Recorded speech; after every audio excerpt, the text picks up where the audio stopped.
Thank you very much, Mr. Speaker. And I want to congratulate my good friend from Framingham for his passionate speech today. Him and I have a very friendly relationship, and although we disagree on things, I do want you to know I thought his words today were heartfelt, and I do want to congratulate you on an excellent speech, sir. But my amendment, I think, goes to the heart of what everyone's talking about. We've heard words like barbaric techniques. The lady from Groton talked about the right response, or you're going to get hurt. Believe me when I tell you, and I speak from my heart, no one should ever be put in that position. And that's exactly why I filed this amendment. What this amendment does is very simply addresses those very concerns.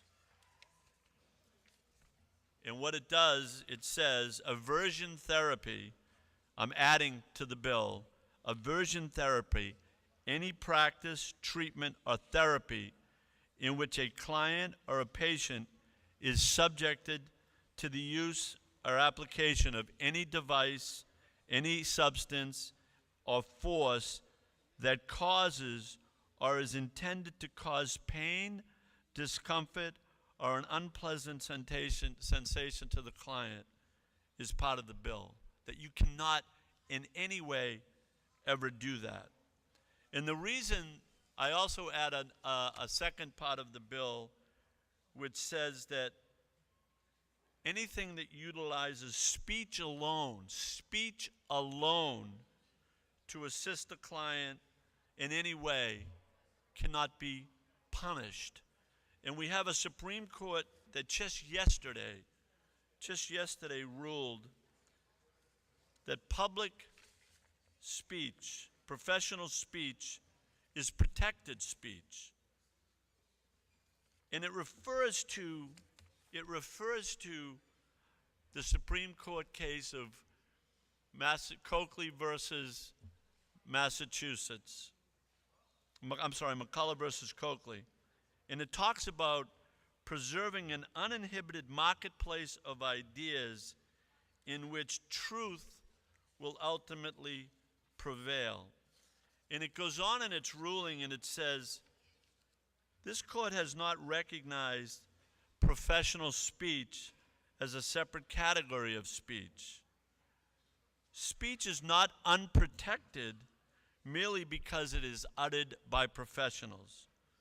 This court has been reluctant to mark off new categories of speech for diminished constitutional protection.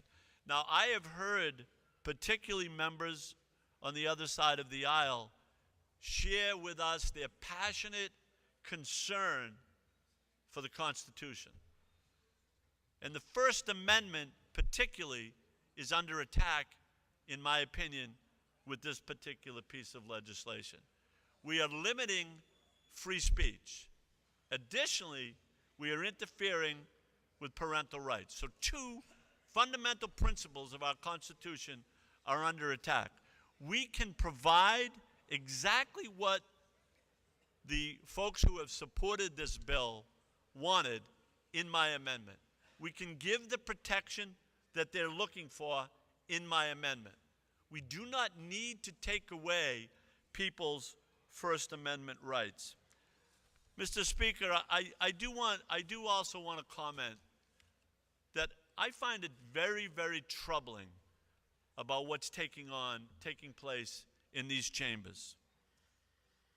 In 2007, those on the left did not like people speaking in front of abortion clinics.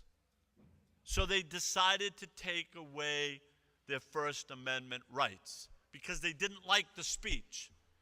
It took 7 years, but the United States Supreme Court ruled in a 9-0 decision that this legislature had no rights to do that. In 2014, we passed legislation again to take away First Amendment rights.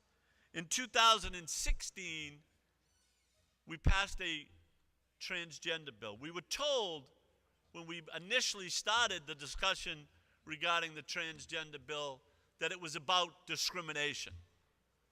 Well, we argued that it wasn't about discrimination. Purpose of the lady rise? Demonstrating a point of order.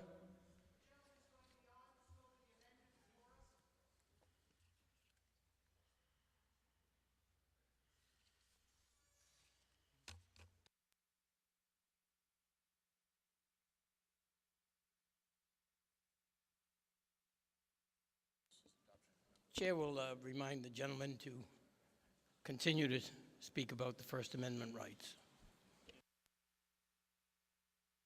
We talk about utilizing speech, so I appreciate that, and I'll try to keep my comments to speech.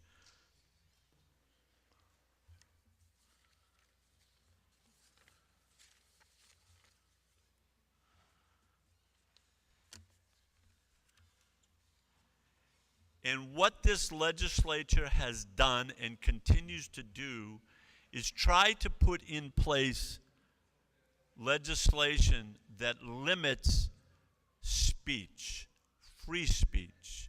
It puts in place penalties for what some on the left don't want to hear. I think that is a dangerous road to go down. The fact of the matter is, the United States Constitution gives us free speech. This bill, if it went after exactly what these folks talked about, which is aversive treatment, that's what my amendment does. It does not take away free speech.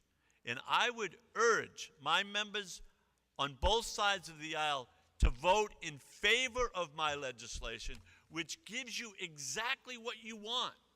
Exactly what you want. It takes away the kind of behavior that I heard mentioned by every one of the speakers. Pattern of behavior that created pain, barbaric techniques. There's another thing that's really important about this piece of legislation. Evidence. Evidence. In order to pass a law in this chamber, we need evidence. The evidence just isn't there. Everyone tells me that this doesn't take place in Massachusetts. I asked, tell me where it goes on. Tell me where it takes place. Tell me where they are using behavior that hurts people physically. I haven't heard it. Thank you very much, and I would ask again that this